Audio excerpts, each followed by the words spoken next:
네, 안녕하세요. 소프트웨어 업무 역량 강화 및 실무 디지털 리터러시 탑십 자격증 대비 과정 살펴보도록 하겠습니다. 자, 이번 시간은 지난 시간에 이어서 이 프로세스의 다음 더 작은 개념인 이 스레드의 개념에서부터 살펴보도록 하겠습니다. 자, 스레드는 CPU 이 중앙 처리 장치에서 사용하는 기본 단위로서 경량, 프로세스, 그러니까 프로세스의 작은 버전.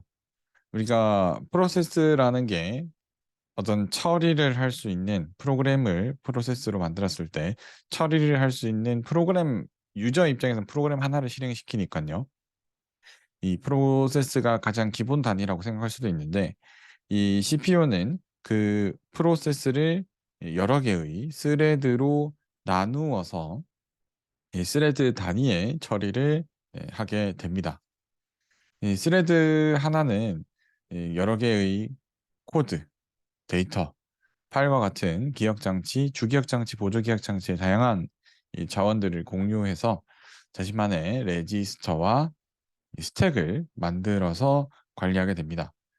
스레드 내부에도 여러 개의 이런 데이터들을 가지고 있어야 되니까요. 이 전체 데이터들을 관리할 수 있는 이 전역 프로세스 데이터 영역을 만들어서 이 전체 데이터들을 관리하게 되고요.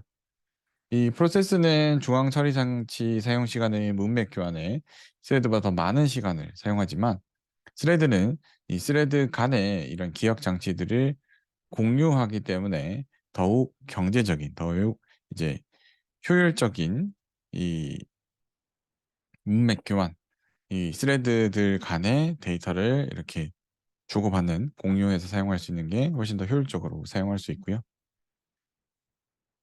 그리고 우리가 하나의 프로세스에는 제가 앞에서 말한 것처럼 이 프로그램은 하나지만 하나의 프로그램 하나는 하나의 프로세스이지만 이 프로세스가 여러 개의 스레드를 보통 나누어서 구성하게 됩니다. 그래서 과거에 보면 이 멀티 프로세스를 멀티 프로세서 뭐 듀얼 코어, 쿼드 코어 이런 멀티 프로세서를 잘 사용할 수 있는 프로그램이 있고 이 잘 사용할 수 없는 프로그램들이 있었는데 최근에는 이 대부분의 프로세스가 멀티 스레드 프로세스라서 알아서 여러 개의 코어에 스레드를 나누어서 실행시켜 주게 됩니다. 스레드의 동작 방식은 뭐 프로세스랑 거의 비슷합니다. 준비, 블록, 수행, 종료 4개의 상태로 동작을 하고요. 중앙 처리 장치는 한순간에 오직 하나의 이 CPU 코어 하나는 하나의 스레드만을 점유할 수 있고 이 하나의 스레드를 수행하고 있는 이 상태를 이 블록되고 있다. 그래서 하나의 스레드가 블록되면 다른 스레드가 이 블록 상태를 확인하고 이 동작을 하기 위해서 들어가게 됩니다. 이 블록이 일종의 이제 정지 상태인 거죠. 정지 상태. 이런 멀티 스레드를 사용할 경우에 장점은 하나의 프로세스가 점유한 메모리를 여러 개의 스레드가 공유해서 원래는 프로세스 하나가 메모리 공간을 딱 점유하면 프로세스 하나, 스레드 하나가 사용을 했었는데 이제는 프로세스가 메모리를 점유권을 딱 얻는 순간 동시에 여러 개의 스레드가 세 군데, 네 군데에서 메모리를 읽어오고 쓰고 읽어오고 쓰게 되는 겁니다. 예를 들면 여러분들이 음식을 먹는데 뭐 피자를 하나 시켰어요. 근데 싱글 스레드 프로세스는 피자가 오면 내가 메모리 자원 혹은 이 중앙 처리 장치, 궁극적으로 이제 중앙 처리 장치의 CPU의 권한을 딱 받는 순간 CPU도 사용할 수 있고 메모리도 사용할 수 있게 되는데 그 순간에 나 혼자 먹으면 피자를 많이 못 먹잖아요. 그런데 이 테이블에 친구들과 여러 명이 다 같이 앉아 있다가 스레드를 여러 개를 나눈 거죠. 프로세스가 뭐 3개, 4개의 스레드로 나누어 둔 상태에서 피자가 오면 CPU나 중앙 처리 장치에 주 기억 장치 접근 권한이 생겼을 때, 메모리 접근 권한이 생겼을 때 동시에 4명이서 피자를 먹으면 피자를 훨씬 더 빨리 먹을 수 있겠죠. 그래서 이 하나의 프로세스가 점유한 공간은 이 내부의 모든 스레드들이 다 사용할 수 있고요. 그리고 스레드들끼리는 이 프로세스 간의 통신보다 스레드 간의 이 어떤 데이터 교환은 훨씬 더 경제적이다. 훨씬 더 빨리 사용할 수 있고요.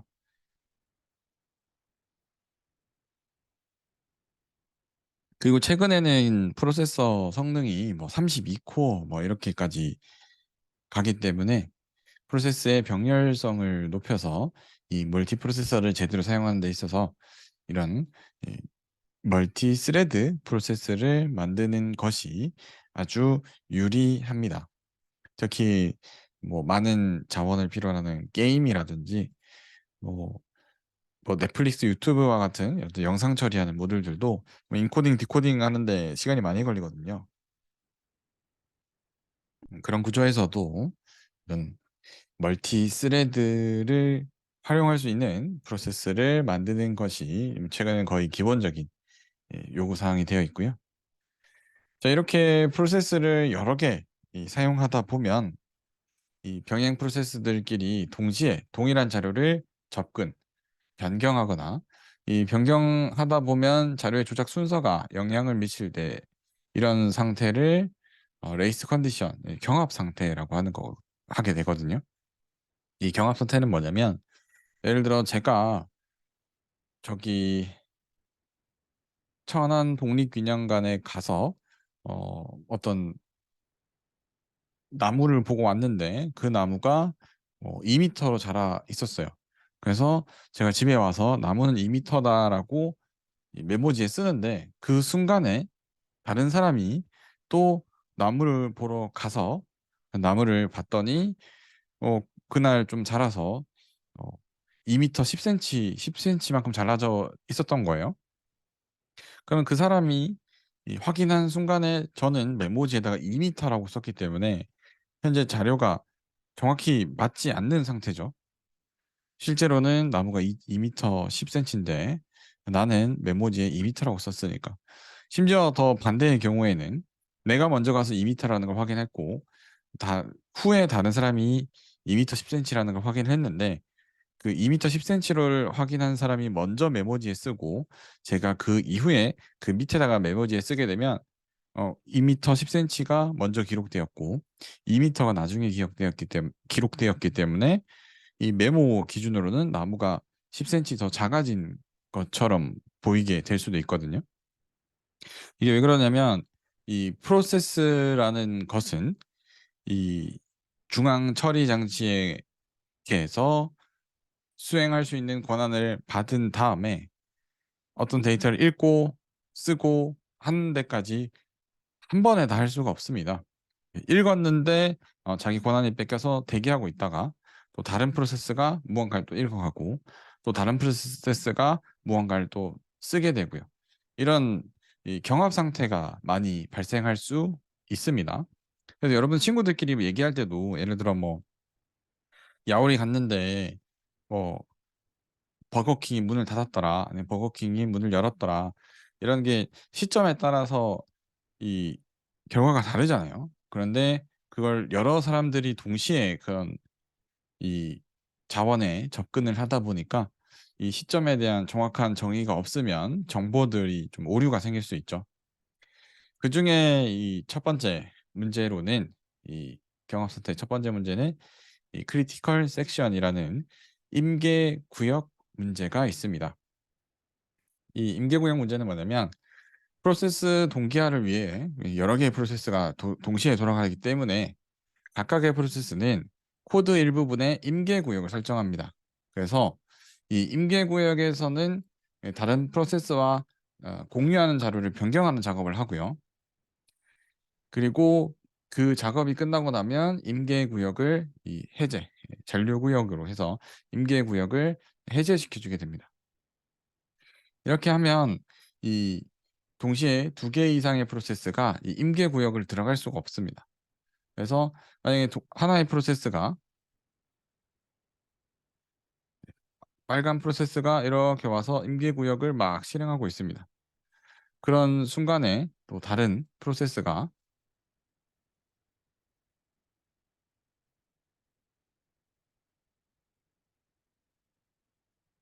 다른 프로세스가 이렇게 임계구역으로 들어오게 되면 임계구역 앞에서 멈춰 있게 됩니다.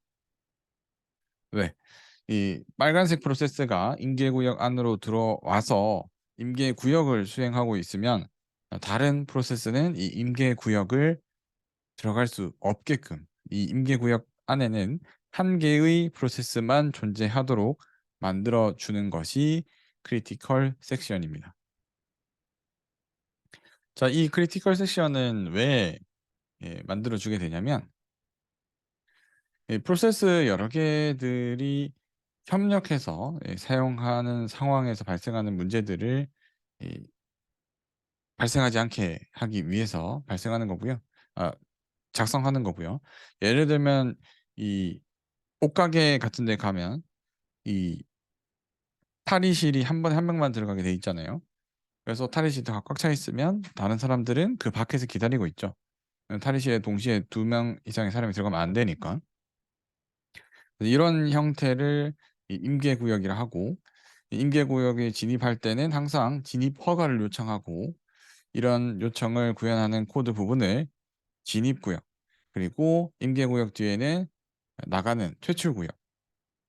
그래서 이 임계구역 앞 뒤에 임계구역으로 오기 전에 검사, 그 임계구역을 빠져나가면 다른 이 프로세스가 이 임계구역을 들어가고자 했을 때 이 대기를 풀어줄 수 있게끔 하는 우리가 탈의실에 가면 똑똑 이렇게 하잖아요. 임계구역 앞에 있는 진입구역입니다. 그래서 진입구역 체크를 했더니 임계구역에 아무도 없다. 그럼 임계구역에 들어가고요.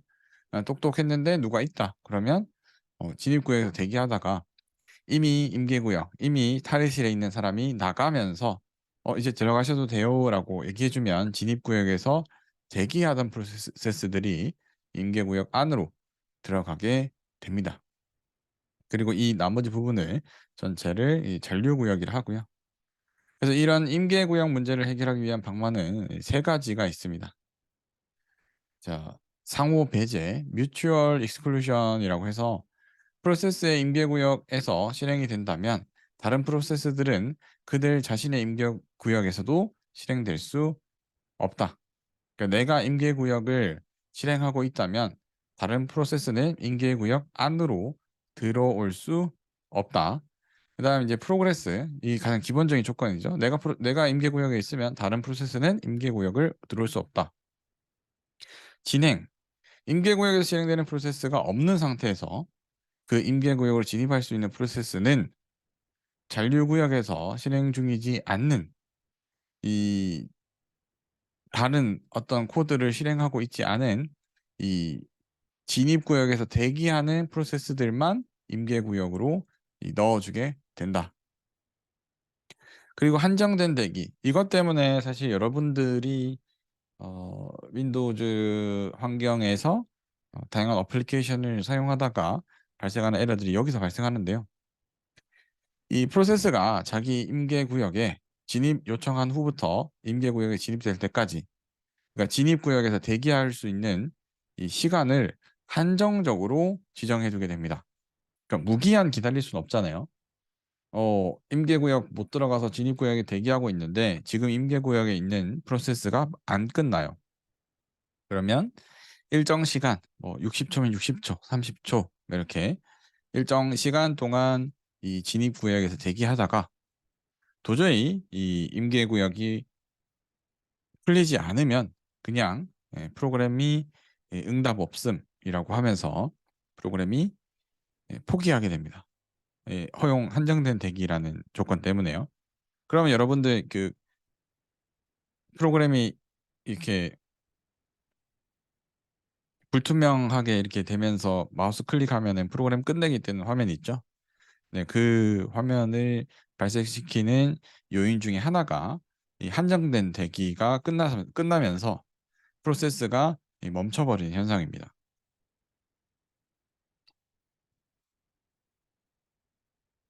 왜냐면 프로세스는 그 임계구역 안을 들어가야지 다음 처리를 할 수 있는데 그 구역을 들어가지 못했기 때문에 이 한정된 대기 조건에 의해서 프로세스가 멈추는 현상이 있고요.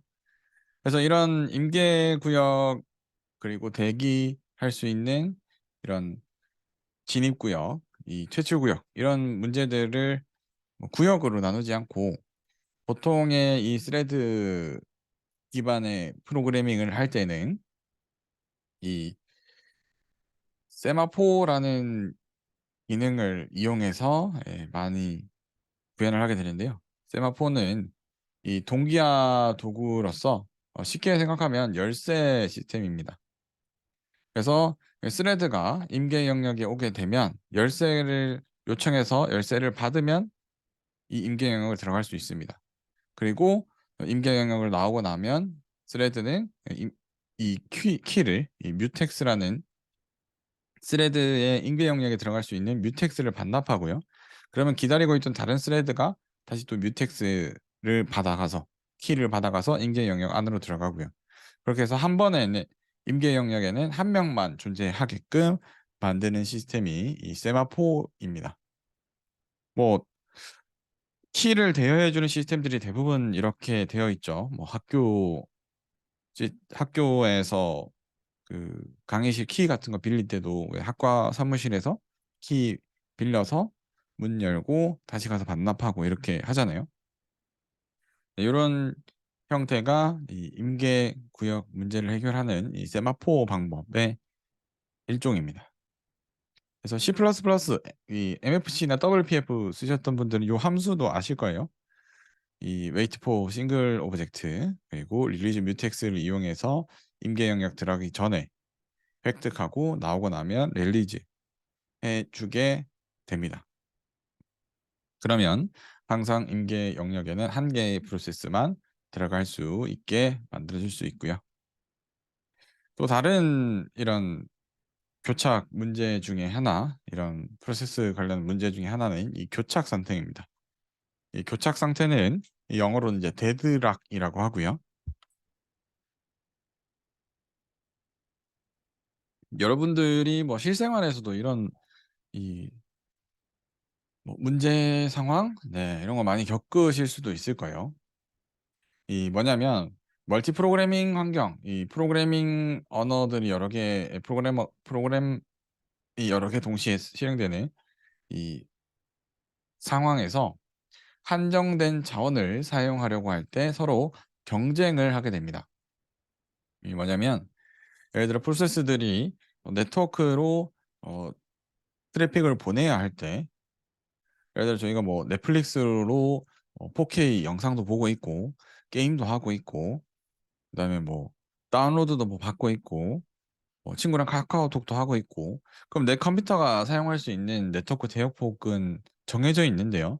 뭐 100mbps, 500mbps, 1기가, 뭐 5기가 뭐 이런 식으로 우리가 네트워크 비용을 내서 사용을 하고 있잖아요. 그런데 이런 한정된 자원을 사용하는 상황에서 이 자원을 다 받지 못하게 되면 내가 사용하는 프로그램이 예를 들어 네트워크 대역폭 100mbps를 써야 된다라고 하면 그 사용을 할 수 없는 상황일 때는 일단 대기를 합니다. 그래서 파일이 전송이 안 되죠. 다운로드가 안 된다든지 대기를 하고 있습니다.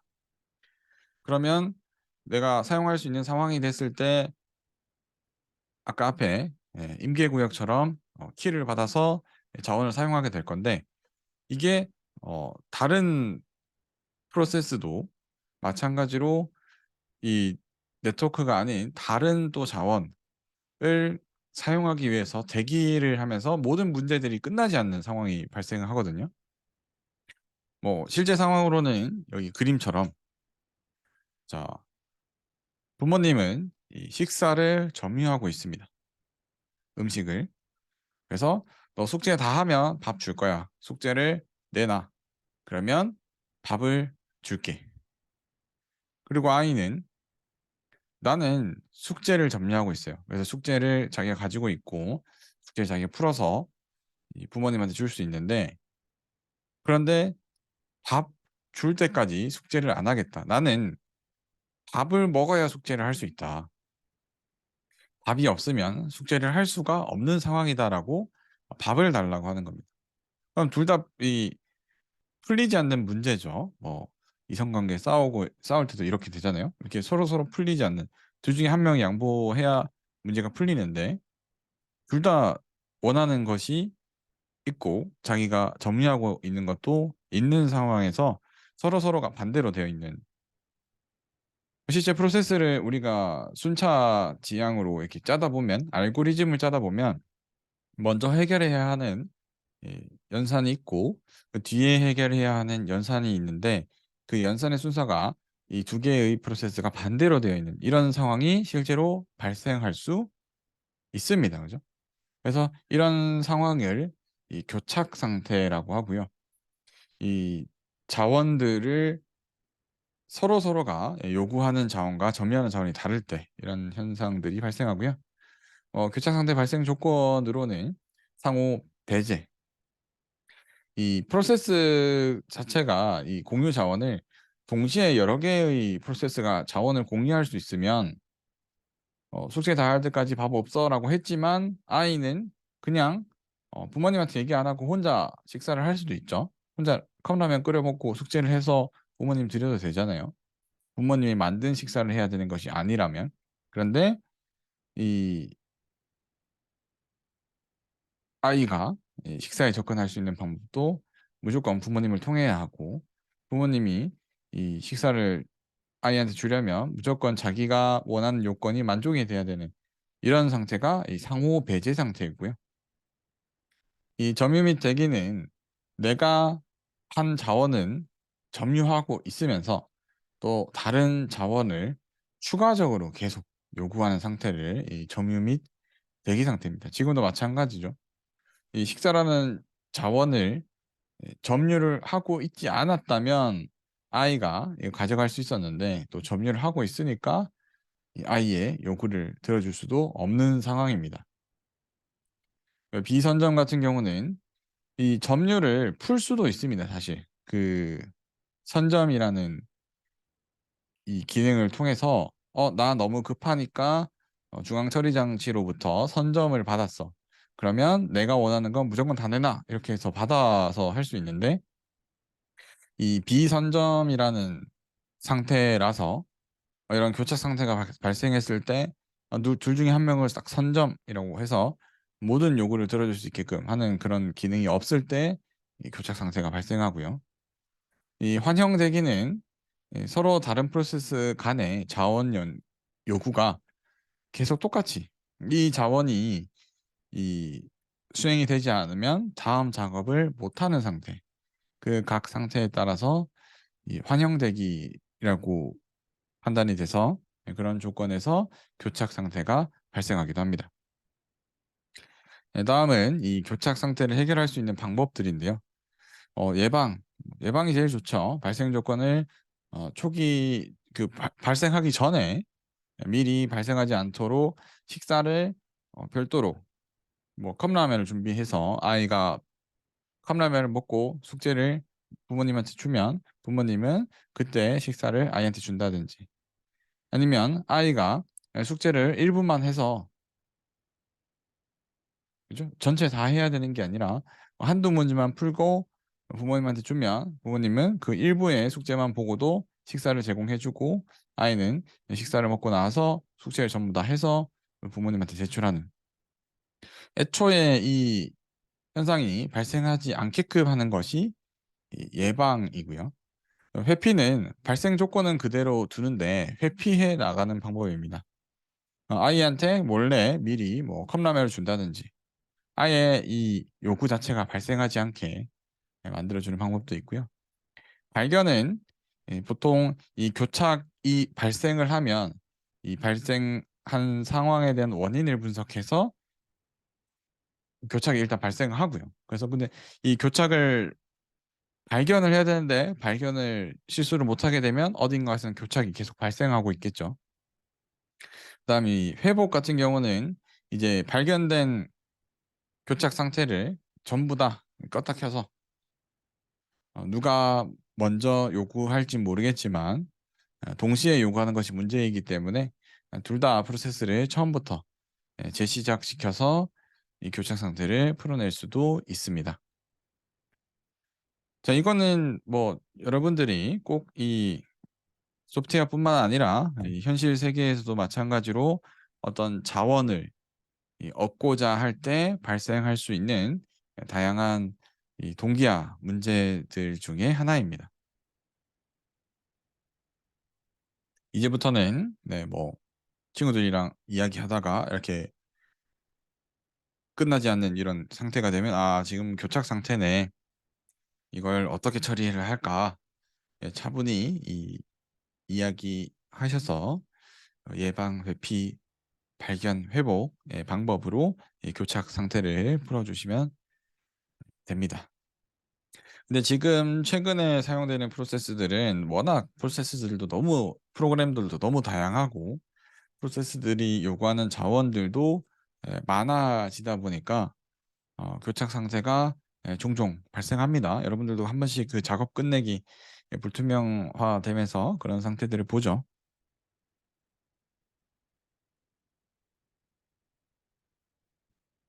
네. 더 어쩔 수 없습니다. 이게 프로그램들이 너무 많아져서 사실 크롬만 해도 뭐 다양한 그 애드온들 붙여서 사용하시잖아요. 그죠? 그런 애드온들끼리 충돌이 나기도 하고요. 결국 프로세스들이 사용할 자원 자체가 한정적이다 보니까 내 컴퓨터에 있는 하드웨어 자원을 다 사용해야 돼서 이런 현상은 어쩔 수 없이 발생하게 됩니다. 그다음은 프로세스를 어떤 순서대로 처리할지. 프로세스 여러 개가 동시에 실행이 될 텐데 여러분도 뭐 카카오톡도 켜고 엑셀도 켜고 파워포인트도 켜고 넷플릭스도 켜고 크롬으로 유튜브도 켜고 다양한 프로그램, 다양한 프로세스를 이 컴퓨터에서 활성화시켜 놓으셨을 겁니다. 그러면 이 CPU는 어떤 순서대로 이 프로세스를 처리해야 하는지 그 순서를 정하는 것이 스케줄링입니다. 그래서 이 스케줄링의 목적으로는 공정하게 처리돼야 되고요. 그리고 어쨌건 단위 시간당 최대한 빨리 처리돼야 됩니다. 그래야 우리가 원하는 작업이 제일 빨리 처리되니깐요. 그리고 반응 시간의 최소화. 사용자한테는 어쨌건 최대한 빠르게 반응을 해야 되니깐요. 그리고 이 프로세스들은 전부 다 수행 시간이 예측이 가능해야 되고요. 이게 너무 또 시스템이 과부하되면 CPU 온도가 너무 높아지면 실제 하드웨어적인 문제가 발생할 수도 있으니까 그런 과부하 방지, 그런 균형 있는 자원 활용. 내가 가지고 있는 하드웨어 자원이 여러 개 있을 때 적절하게 분배해서 자원을 쓰게끔, 그리고 프로세스 수행의 무한정 연기, 뭐 교착 상태 같은 것들을 방지하기 위한 스케줄링도 필요하고요. 그리고 우선순위 제도. 긴급하게 처리되는 프로세스들도 있죠. 예를 들어 뭐 바이러스 백신 프로그램 같은 경우는 프로그램이 실행되고 있다가 백신 프로그램을 봤을 때 이상 작동이다 하면 이 백신 프로그램이 먼저 나서서 해당 프로세스를 동작하지 못하게 작업을 제한한다든지 그런 이 우선순위 제도도 만들어져야 됩니다. 그래서 대표적인 스케줄링 알고리즘들을 살펴보면요. 제일 간단한 스케줄링 알고리즘은 First in, First out, FIFO라는 방식입니다. 그래서 CPU를 필요로 했던 순서에 따라서 줄 서면 줄 서는 순서에 따라서 이 프로세스들에게 자원을 할당해 주는 이 비선점형, 따로 이제 선점 우선순위가 없는 이 스케줄링이고요. 그다음 우선순위 스케줄링 같은 경우도 각 프로세스에 우선순위를 부여하고 우선순위 높은 순서대로 입장을 시켜주는 겁니다. 저희 이제 내일이면 어린이날이니까 뭐 놀이공원 가시는 분도 있겠죠. 티익스프레스 가면 그 에버랜드에 가면은 이게 따로 먼저 입장할 수 있는 그런 것들이 있잖아요. 그런 이제 우선순위. 그다음에 SJF는 shortest 가장 짧은 job first. 이 프로세스가 요구하는 예상 수행 시간이 제일 짧은 애들 먼저 이 CPU를 할당시켜서 이 스케줄 안에 있는 프로세스의 개수를 빨리 줄여주는 거고요. shortest remaining time 일하는 SRT 같은 경우는 남은 시간이 가장 적은, 그죠? 이 수행 종료까지 남은 시간이 가장 적은 이 프로세스를 먼저 이 중앙 처리 장치에 배치해 주는 것이고요. 이 RR 같은 경우는 라운드 로빈이라고 해서 이 원형의 이 알고리즘인데,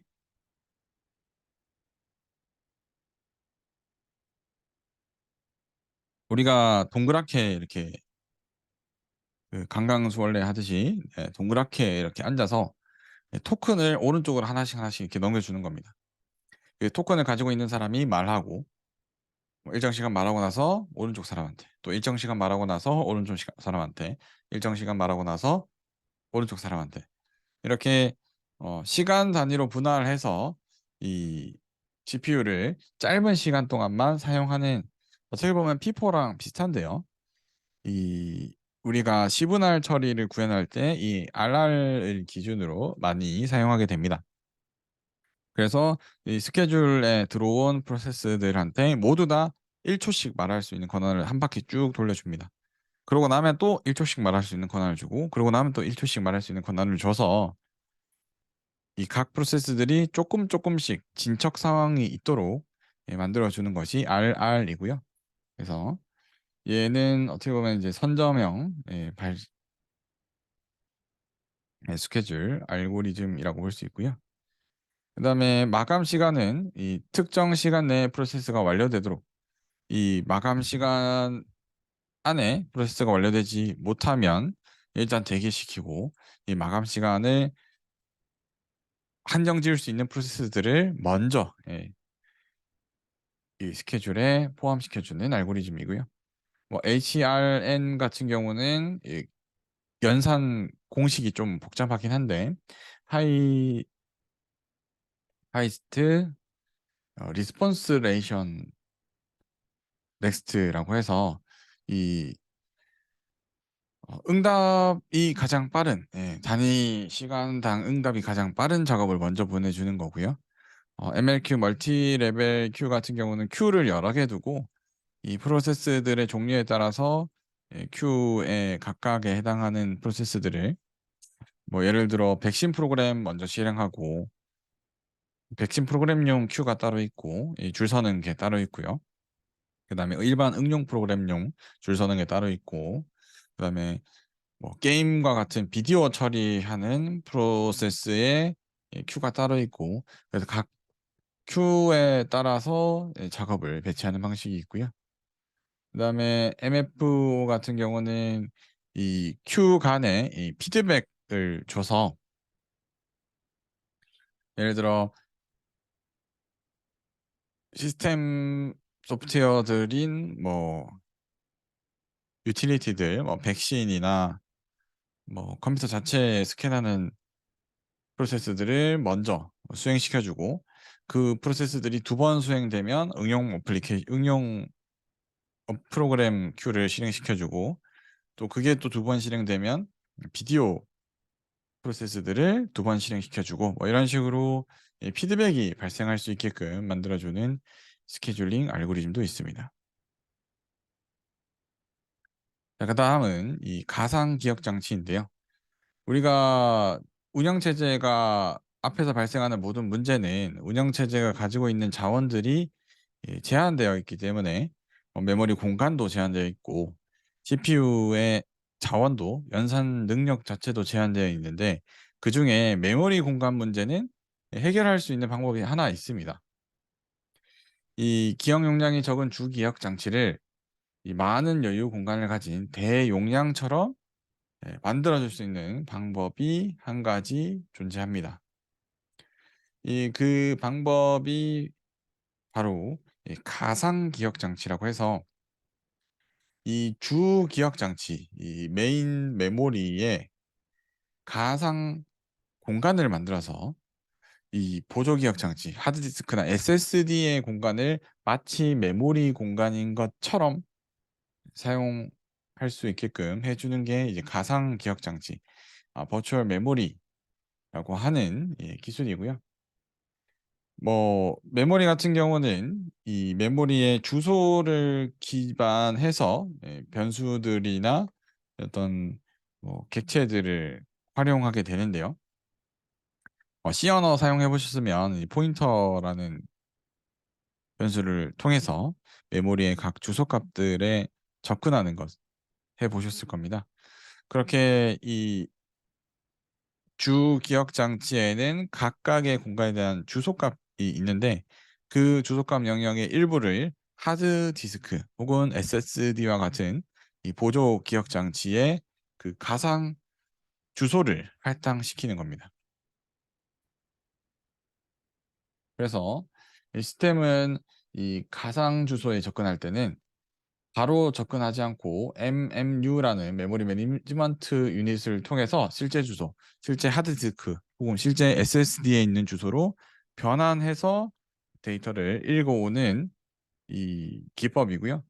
뭐 페이징 기법이랑 이 세그먼트 기법이 있는데 페이징은 그 가상 주소의 공간이 예, 동일한 크기인 거고요. 세그먼테이션 기법 같은 경우는 이 상황에 따라서 뭐 내가 필요로 하는 데이터가 클 때도 있고 작을 때도 있잖아요. 그러면 그 필요로 하는 공간의 크기에 따라서 크게 할당해서 주기도 하고 작게 할당해서도 주기도 하는 기법입니다. 그래서 페이징은 우리 뭐 A4 페이지 하면 동일한 이 책 같은 경우 동일한 크기잖아요. 예, 이 페이지마다. 그래서 동일한 크기. 세그먼테이션은 나누는 겁니다.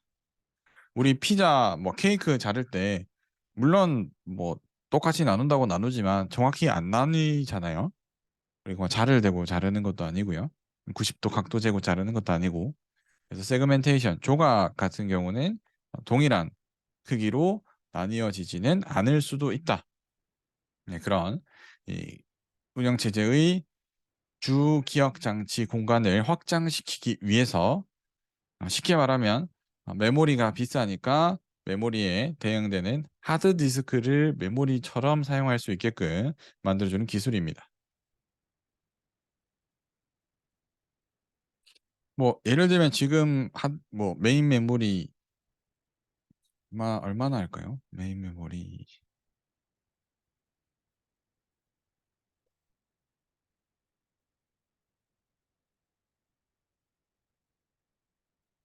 뭐 램 지금 많이 사용되는 DDR4 3200 같은 경우가 16기가에 47,000원 정도 하고 있고요.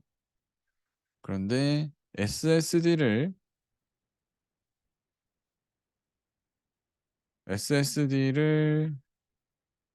예를 들어 뭐 500기가짜리를 산다고 해도 5만 원이면 사네요.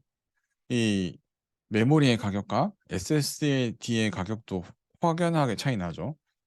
5만 원이면 SSD로는 500기가, 램으로는 5만 원이면은 16기가밖에 못 삽니다. 그만큼 이 주 기억 장치가 비싸고 그 주 기억 장치들을 이 그 자원을 사용하는 데 있어서 뭐 교착 문제도 발생하고 임계 영역 문제도 발생하니까 애초에 이 주기억 장치 공간이 크면 그런 문제가 발생하지 않을 수 있어서 이 가상 기억 장치를 사용하시면 훨씬 더 컴퓨터에 발생한 에러를 줄일 수 있습니다. 여러분들도 이 가상 메모리 다들 사용하시죠?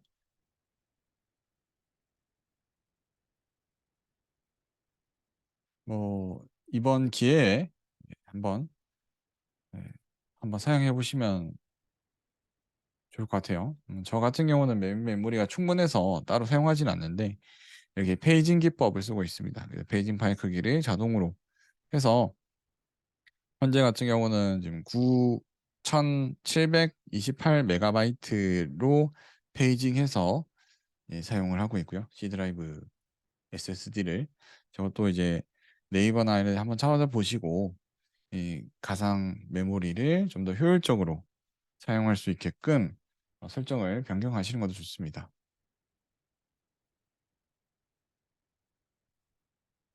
자, 그럼 이제는 운영 체제의 이제 보조 기억 장치인 이 파일 시스템 이 파일 시스템은 우리가 운영체제에 다양한 자료들을 저장하고, 그리고 필요로 할 때 읽어서 사용할 수 있게끔 도와주는 시스템이고요. 이 파일이라는 것은 이 작성자가 작성했을 때의 이 이름에 맞추어서 이 디스크나 테이프와 같은 이 영구적으로 기억할 수 있는 이 보조 기억 장치에 저장되는 것이고요. 운영체제 입장에서 이 파일은 소프트웨어가 아니라 물리적인 장치로 보게 됩니다.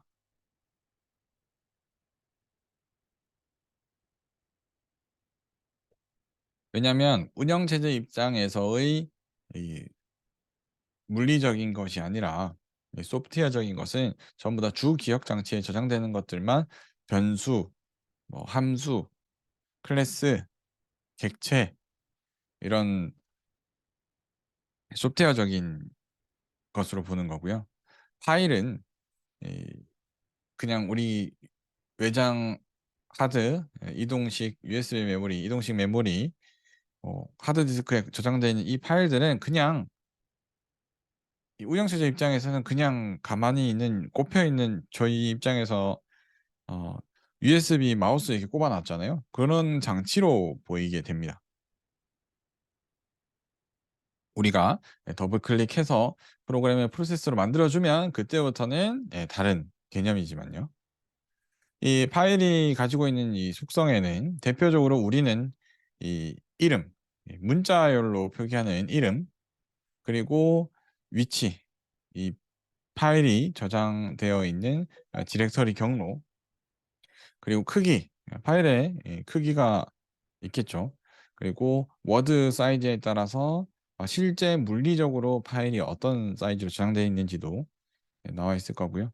그다음에 보호, 뭐 읽기 전용으로 파일이 되어 있느냐, 아니면 관리자 권한으로 특정 유저들은 이 파일을 읽을 수도 없게 만들어 두었느냐, 이런 보호. 그리고 가장 일반적인, 뭐 저희 정렬할 때 많이 쓰죠.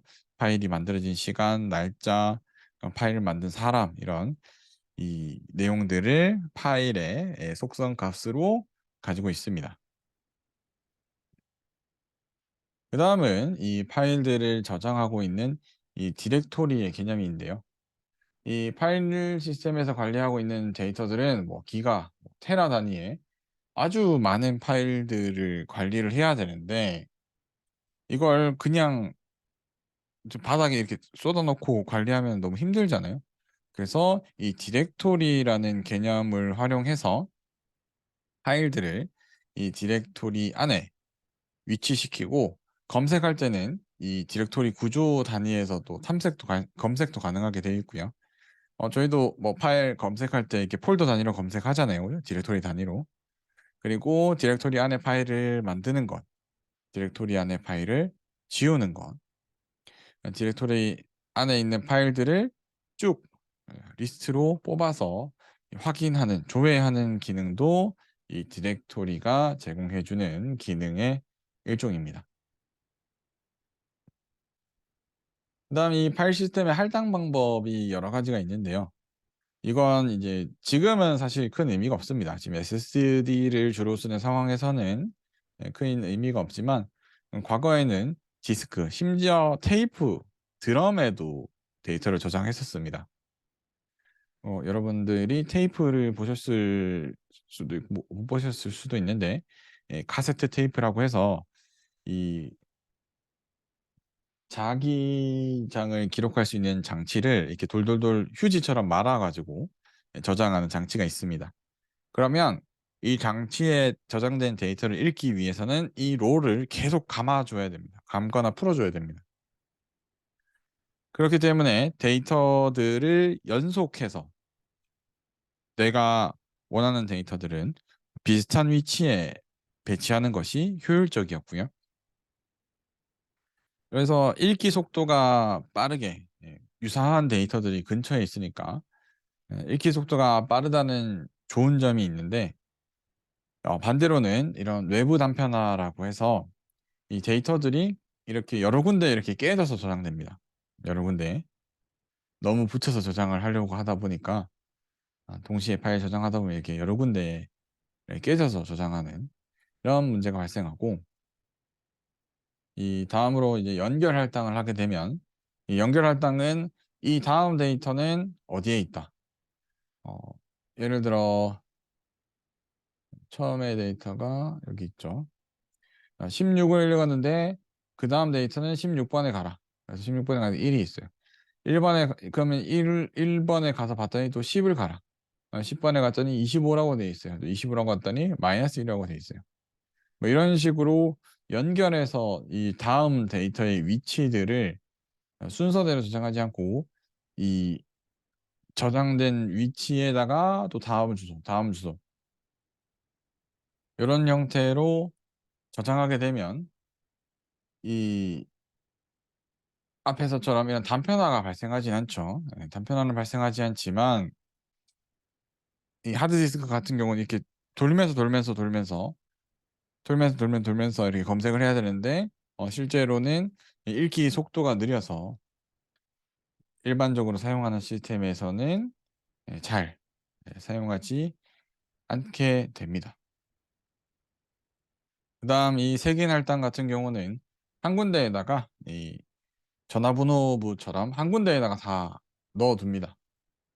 한 군데에다가 각 데이터들을 찾으려면 어느 위치에 가면 있다라고 이 전화번호부 같은 어떤 기지국 같은 곳을 만들어 놓고 데이터를 읽을 때 이 기지국에 가서 내가 필요한 파일들은 어디에 있다. 그러면 그 위치에 가서 필요한 데이터만 딱 읽어서 사용할 수 있게끔 하는 색인, 인덱스, 우리 배열의 요소들에 접근할 때 그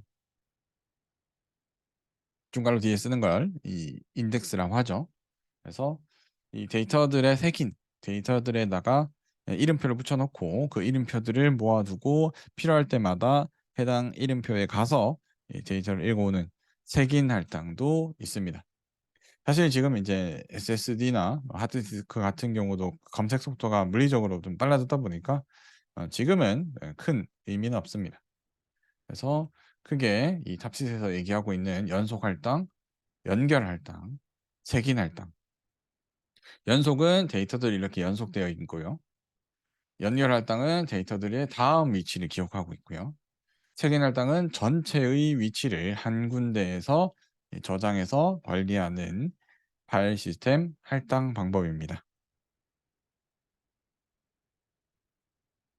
자, 여기까지 이 파일 시스템에 대해서 살펴봤고요. 내일 다음 시간에 계속해서 이 파일 시스템에 대해서 더 알아보도록 하겠습니다. 따로 질문 없으신가요? 네, 질문 없으시면 오늘 수업은 여기까지 하겠습니다. 수고하셨습니다.